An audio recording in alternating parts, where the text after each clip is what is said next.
Welcome, another episode of Bottle Killer TV. It's January 2024. It's a bit chilly on side. It's turtleneck season, and we have another episode of Bottle Killer TV for you. I'm your co-host, Michael Roche, and as always, we have the often imitated, never duplicated. He's the sauce on your steak. He's the cheese in your cake. He puts the real in Real Bottle Killer.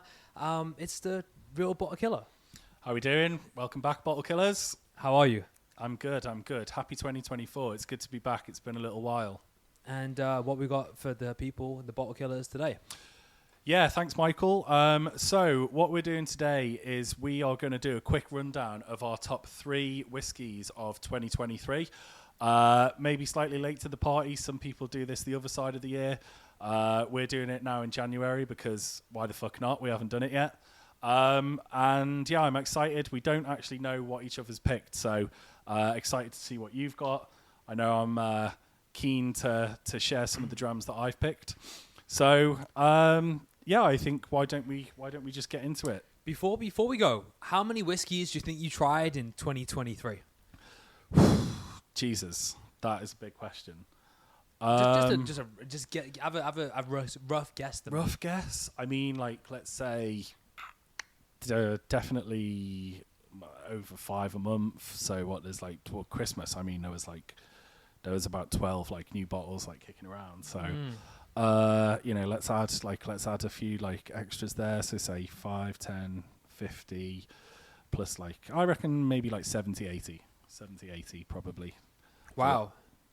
Okay. And that's like bottles. That's bottles that I've bought, not including like drams in a bar. Add that on, and you're probably like over 100.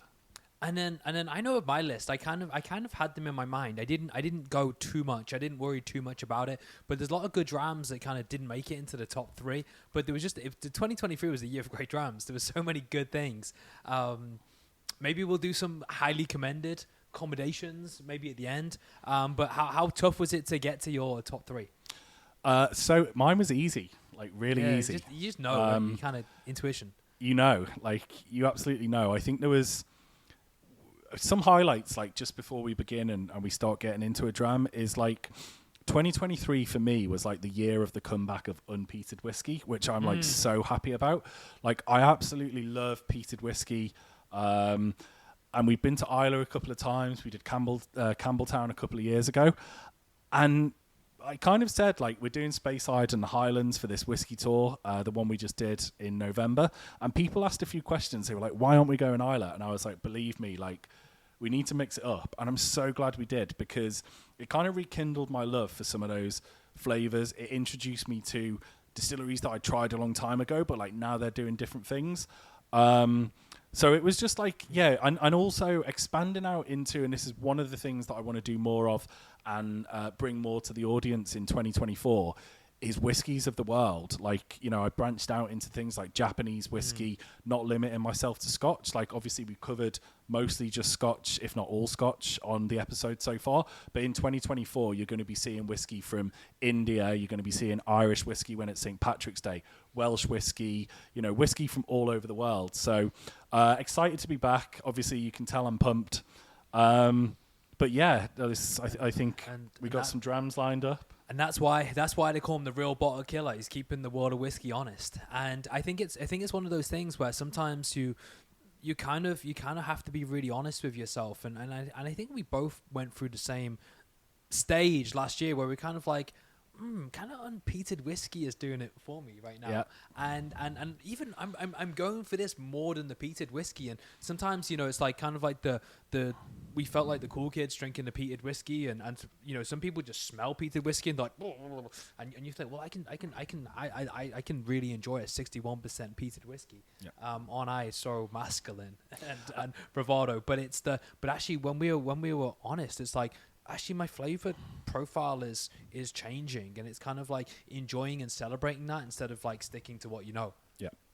And I don't know, maybe you're going to go into this with the whiskies that you shared today, but there was a certain type of cask that really sort of stood out for you in 2023.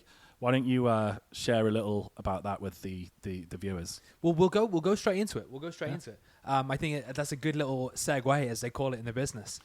So just for the viewers, we've got a couple of drams here. We're a couple of 2, 3, 4 maybe drams in, because we just did a review downstairs in the kitchen of the Brunerhaven 12-year-old cast strength.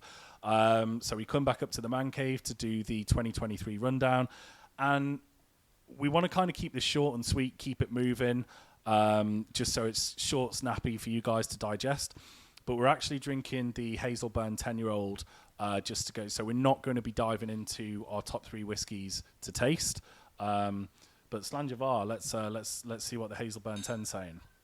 That's good. I already had a sneaky sip.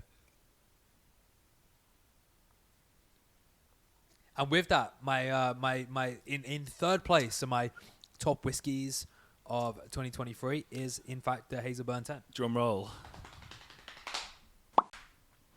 Here we are. It is an excellent whiskey, isn't it? No, this is one that this is the first time I tried it was 2023, and I have to say that I was. This is probably what started me on the realizing that I really am starting to gravitate towards the more unpeated whiskies, because it has the, Springbank is like the brother to Hazelburn. It's like the peated brother, and I actually realized that if it had a Hazelburn 10 or a Springbank 10, I actually go towards the Hazelburn. Now this is the other one, which is the bourbon cask. And the bourbon cask is just I love the woodiness. Yeah. The light woodiness of this whiskey is just perfect. It's just such a delight to drink, to sip, to any occasion. You're not going to go far wrong if you have the Hazelburn 10. So, for some people they may gravitate. And interestingly enough, when I had the choice to buy the Springbank 10 or the Hazelburn 10 in Cadenheads, I bought the Springbank 10 just because it was rarer. It was rarer to buy. I might not get another chance to buy a Springbank 10 for the retail price. But in terms of what I prefer to drink, it's out of the two, Hazelburn every time for me. I think it's a great choice. And for me, this is one of the best examples of a classic bourbon cask maturation whiskey. It's just lovely, isn't it? It's got the oakiness, it's got the vanillas, that spice that comes through in the finish. I think the 2023 release, which is this one here, it had some wonderful tropical notes on the palate, in the finish, and just an absolutely excellent whiskey. So really good choice. There you have it. Michael Roche's number 3 whiskey of 2023 is the Hazelburn 10-year-old. And without further ado, I'm going to share my third choice whiskey. And I don't think you'll be surprised to see this one make the top 3. This is the Glen Scotia Campbelltown Malts Festival release. It is an 11-year-old lightly peated whiskey, limited edition, and it's been finished in light port casks. And I thought you were going to say it's been finished in one day, because the first bottle was. It did. The first bottle actually did pretty much get finished in one day. So what was such a hit with this whiskey? What made it so like a moreish, and so you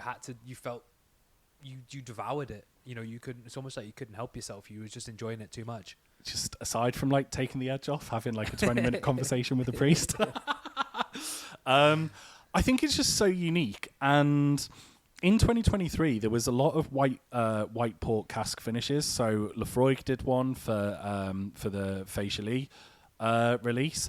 I think there was a Glencadam, maybe a Tomintoul, and we were starting to see white port a lot more. Now, Glen Scotia, again, we're back in Campbelltown. So interesting that we've both picked Campbelltown whiskies for our third place whiskies. Yeah, I didn't think about that. But Glen Scotia it's always had a place in my heart, and it is a whiskey that perhaps flies in the shadow of Springbank. Even the Kilkerran's probably more popular than that. But every now and again, they just do a banger, and this for me was an absolute banger. It's chewy, it's got that kind of toffee, but it's got the saltiness, from the kind of coastal area of Campbelltown. And Glen Scotia in its own right, a lot of people talk about Campbelltown funk, and I think it's different. You can distinguish. Is that a Bruno Mars song? It's not Uptown Funk. It's got those kind of toffee, salted caramel. It's chewy. It's got thick, rich, dark fruits. It's just an excellent whiskey, and very easily could have been my number 1 or number 2. But all of the drams excellent. But this one in particular, I love it. Absolutely love it. It's interesting. I actually bought this whiskey off your recommendation, but I never opened it yet. I haven't opened it yet. I haven't tried it yet. So it's kind of interesting. That's made it top 3. I knew you loved it when you first bought it. So this is one that I've got to come. I'm looking forward to it. Maybe one for the outtakes. I'll give you a little dram. Send you home. send you home buzzed. Patreon subscribers. Okay, so my number 2. Bunnahabhain 12, and very appropriately, you wore a Bunnahabhain t-shirt for this, Jay. And the Bunnahabhain 12 cast strength release 2023. So we stumbled upon this in a Deanston distillery in Scotland. We tried it, fell in love. It was so great. Which is kind of interesting thing about this is that it's 2 things that I really learned about my palate and my tastes in 2023 was I gravitate more towards the unpeated and also more towards the bourbon casks. This is actually sherried, so it's got some sherry influence in this. Yeah. But if I had to go for one sherried whiskey, it would be this every single time. It just has this whole mouthfeel, this real richness to it. It's just beautiful. So if you want something that's really flavoursome, that really has this complexity, you can't go wrong with this Bunnahabhain 12-year-old cast strength. Do not be put off by the ABV. It's 60.1, so it's a bit of a heavy hitter, but a couple of drops of water, you'll be fine. It doesn't blow your mind like a Koroveckin would or an Octomore would. It's much more smooth. It's an absolute winner, and I'm glad because I've always loved Bunnahabhain. I've always loved the logo. I've been to the distillery twice. I've always loved the people there. They've always been so hospitable, so great. So I'm glad that they're producing maybe my favorite Isla whiskey of 2023. Interesting. And again, it's an unpeated Isla whiskey as well. So yeah. So there's a theme there. We've got Michael with 2 unpeated whiskies, one from Campbelltown, one from Isla. And I will just add that, the Bunnahabhain 12 cast strength at 60.1%, it doesn't drink like that at all. It's incredibly drinkable for a whiskey of that strength. Obviously, adding a few drops of water opens it up, takes away, for me personally, some of the dryness, introduces more of the sweet notes, the toffee, the caramels. But Bunnahabhain just do excellent whiskey. Like even the standard 12-year-old is great, but I'm not surprised at all to see this in your top 3. And I just took another sip of the Hazelburn though. It's so good. The Hazelburn 10 is wonderful. But this is we just had this earlier on today, and it's just got such a complexity to it. So if you like the complexness, if you like picking out flavors, you're going to be there for a long time picking out the different ones. So Real Bottle Killer, tell us what is number dos? Number 2, yeah, just moving some of these up onto the shelf there, so you can get a view of them at home. But I am quite surprised this didn't make your list. So this is an independent bottling. It's from Douglas Lane, and it's from their Old Particular series. Now, this is Big Pete's finest Isla whiskey, and pretty much you can gather, like, you can be 99.9% certain that this is Ardbeg. It's a single cask. It's cask strength. It's bottled at 52.8%. And it's 15 years old, and oh my goodness, this almost, I mean, this was like on a flip of a coin, on a knife's edge. Like this could easily be my number 1.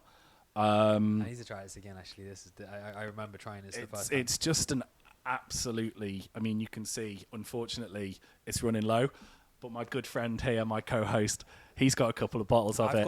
I know he's looking forward to sharing them with me so that I can try this juice once again once I kill this bottle. Yeah, my confession is that I went on the Douglas Lane website and they had one left in stock, and I bought it just so nobody else could buy it, even though I already had one unopened. Selfish. I was like, I have to have that last bottle because it was just so great.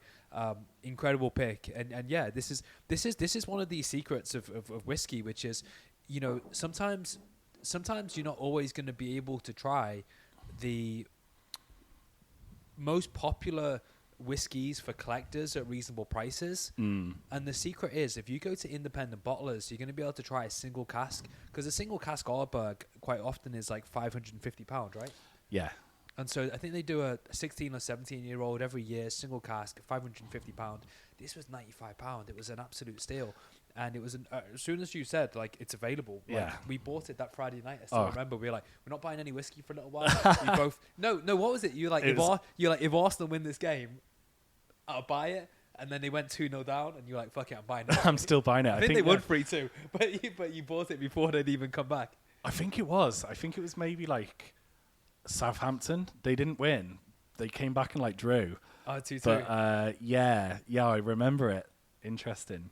But yeah, it is. It's like you say, if you keep your eyes peeled, and you watch, things like The Real Bottle Killer TV and loads of the other YouTubers and Instagram, people on there that are doing this stuff, like, you'll be amazed at what you can find, and you can save yourself so much money. And it's in my top 3.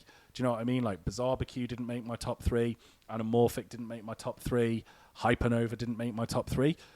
But this one did. So I think there's a lot to be said for good quality single cask, independently bottled, under the radar whiskies. So yeah, excellent. And I can only really speak for Old Particular, but it's almost like the best kept secret. So we went to the Puffin Rooms in Edinburgh, and the buyer in the Puffin Rooms, she recommended a Talisker 10-year-old, which I bought, Old Particular edition, single cask. Like, people always are always on about Diageo and Talisker, the kind of declining in quality. The 10-year-old isn't what it should be.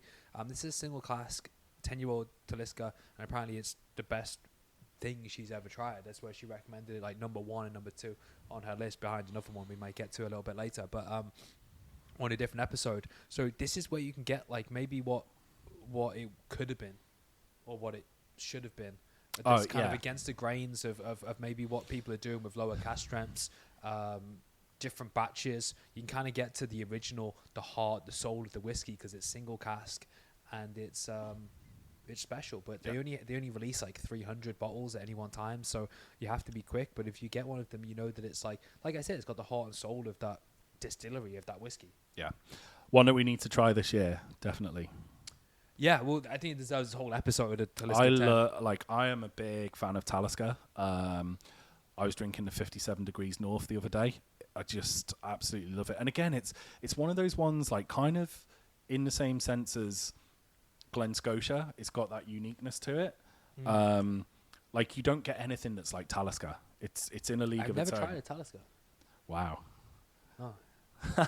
Are you saying that like me with the Lefroy 10-year-old, or have you actually never tried a Talisker? No, because what I used to be like before this year, I've always been led by the age statements. And so, for example, if you had like I'd always go for whatever had the age statement on it. Ardbeg 10, Lefroy 10, Bunaharbin 12. And so Talisker in the supermarket was always Talisker Sky, Talisker. What's the other one?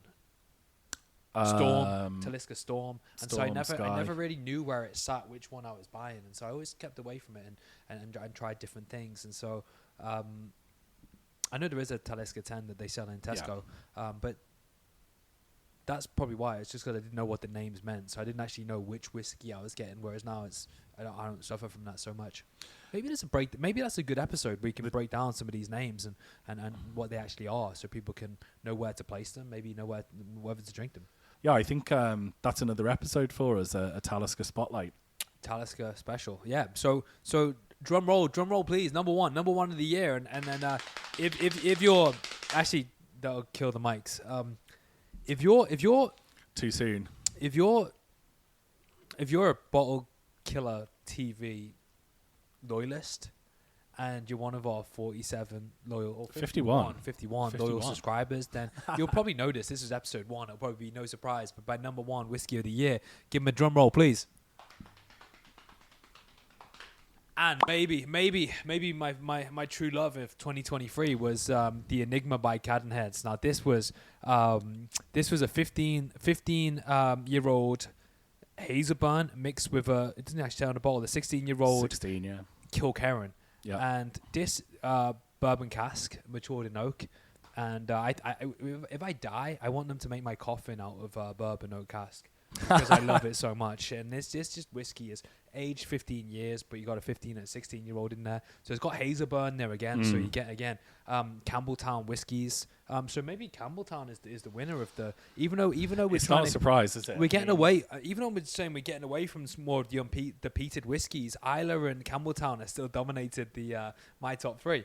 But this is just, I think you'd only be able to get this if you went into the shop of Cadenheads, whether it's in Edinburgh, whether it's in London. But, oh my Lord, there's two whiskies that have just knocked my socks off in life, which is the Ardbeg Galileo and this one. And this is just the most beautiful bottle. Luckily, Jay, this one's a little bit out, but I've got one in reserve. We can bring out and enjoy it. And hopefully it lasts and we can keep enjoying it for every day of our life, because it's just the best whiskey of 2023. It's going to be a hard one to beat because it's just a delightful. It sinks into your tongue. It's so good. 48.2%, so it's not even that strong relatively speaking, but it's just an absolute taste sensation. And if somebody was like a real sort of like, I don't like whiskey, what's the one whiskey you would give them to convert them? It'd be hard for anybody to not like this one, taste this and not think like, my mouth feels wonderful, that taste is phenomenal. Whiskey ain't bad actually, is it? It's a great choice. But it's weird, like I think the premise of like the real bottle killer is, I think there's so much quality and the people that you meet, like the passion, they don't want to sort of like produce something that sits on a shelf and gathers dust. I know you've got your Macallans that are probably, more aimed at the collector's kind of market, but I think to have a whiskey that's this good and not like share it with people, not drink it, not open it, is just like, I mean, in my book, it should be a criminal offense. So yeah, this one, it's pretty low. I can't remember, like, when did we start doing this? When was our first episode? Maybe like September, October, yeah. So it's not been around too long, and it's not going to be around much longer.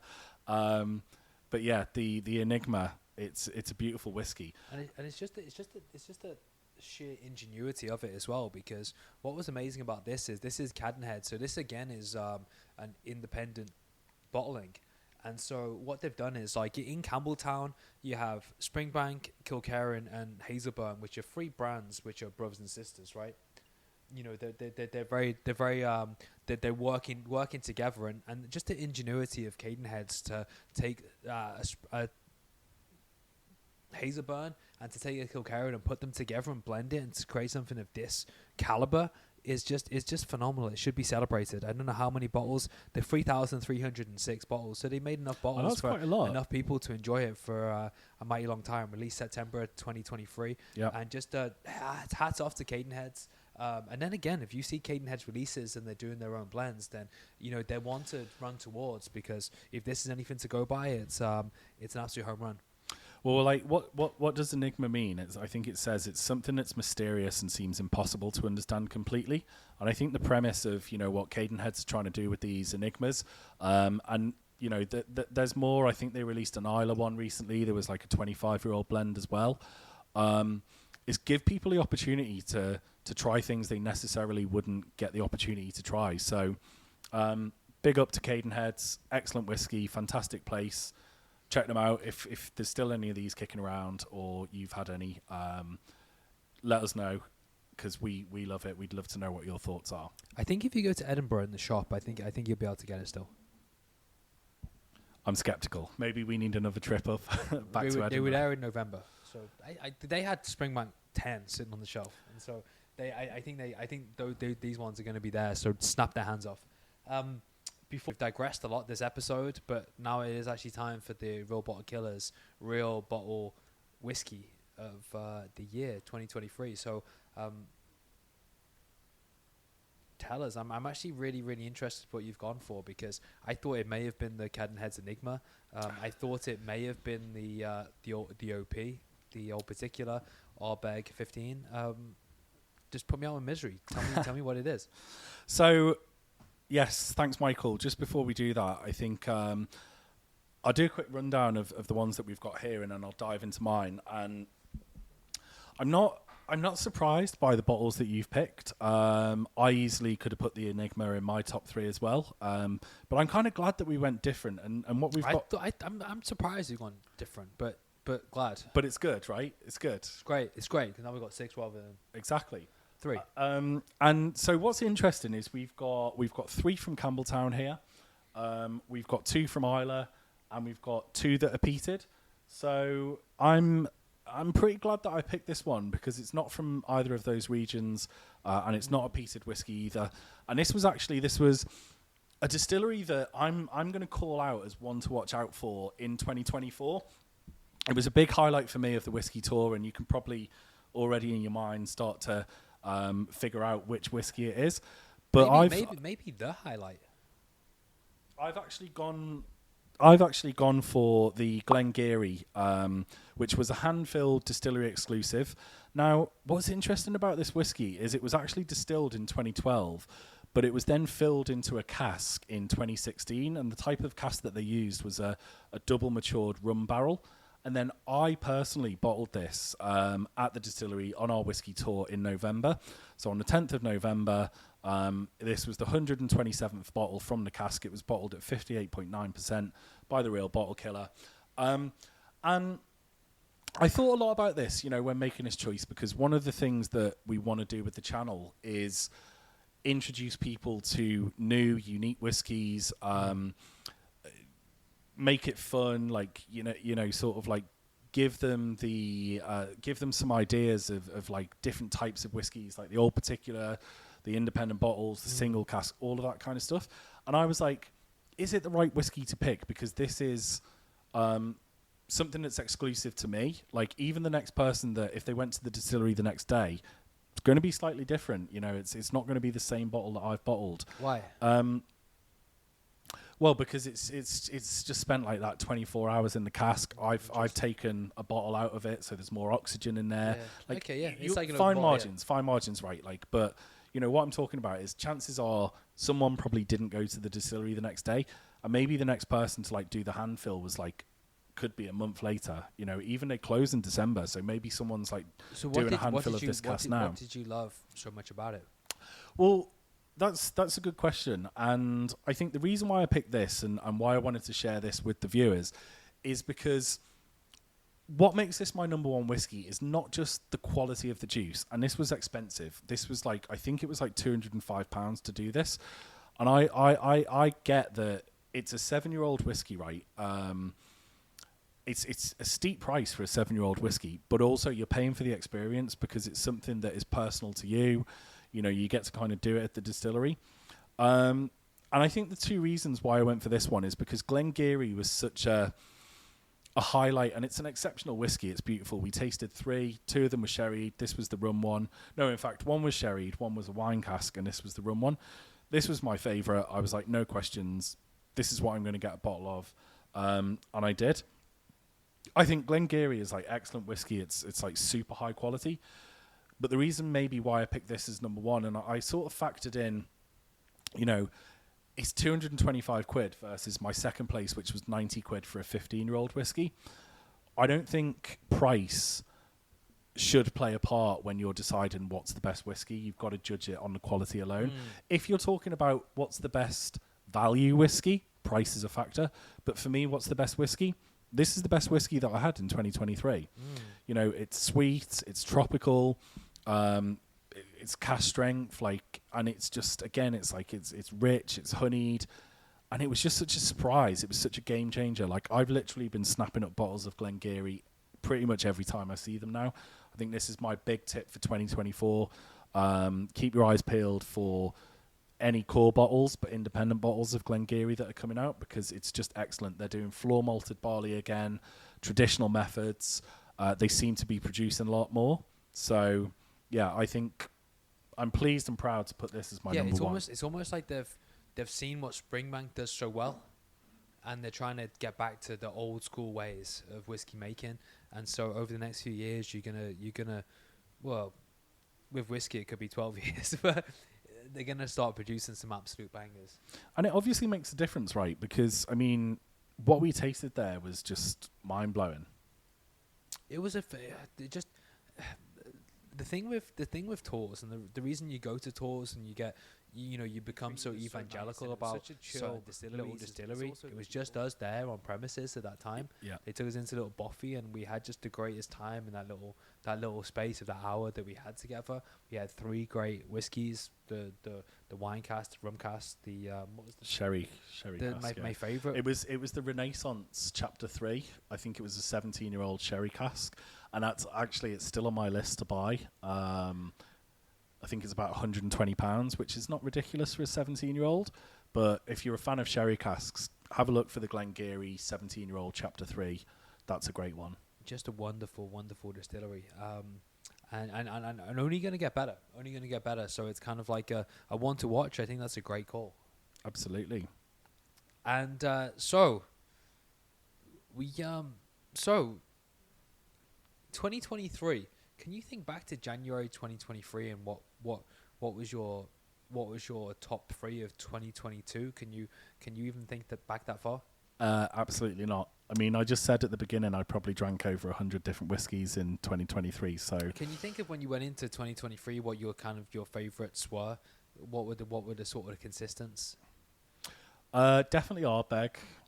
It was. I mean, so Lagavulin had probably dropped down because of the whiskey tour experience.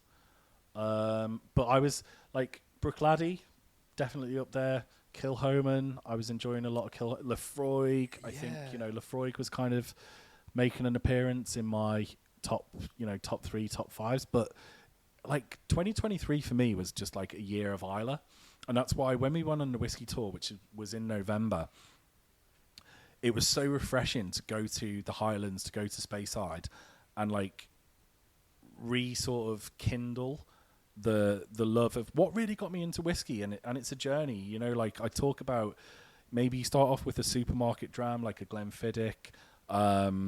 You maybe start off with a bourbon cask matured, then you go down this kind of sherry path, and you think like for some reason like sherry's just not for me anymore. And like in the beginning, I remember trying peat, and I was just like, I'll never drink that. And then my collection probably became like 80-20, 80% peat, 20% unpeated.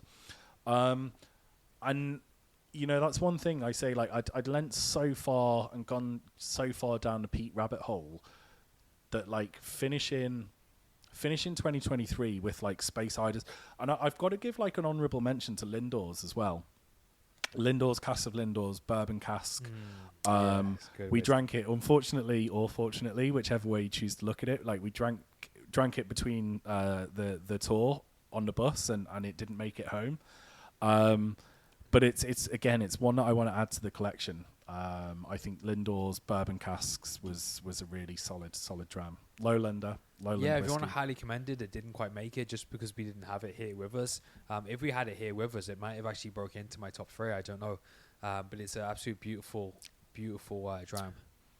Really good, and I think they're another one to watch out for. Yeah, definitely. Certainly for me, I've tried a few of theirs, but I'd say like that bourbon cask, that was just beautiful. Really sweet, really full of vanillas. Something that I'm looking forward to trying again this year. Yeah. So in terms of the any predictions for 2024? It's difficult. Like I've already kind of said my one to watch for 2024 would be Glengarry. Other ones that I'm a big fan of, Glencadam, Tomintoul. I think they're like really good whiskies, and they're doing a lot of interesting cask finishes at the moment. So those I would keep an eye out for. But where I want to take this whiskey journey next and share with the viewers and with the people around me is exploring whiskies from world whiskies, basically, different regions, different countries. And interestingly enough, for the first time in 2023, Indian whiskey actually outsold Scotch whiskey. So I've picked up a couple of Indian whiskies. I'm not going to tell you what they are right now. You're going to have to come back for another episode to see that. But a couple more episodes, maybe the next one, maybe the one after, I'm going to share some Indian whiskies with the viewers. And I'm going to start sharing more from around the world whiskies. So that's what you can expect from us in 2024. Yeah, I think it's a good little it's a good way to expand the knowledge, expand the palate, expand what we think. In terms of myself for 2024, it's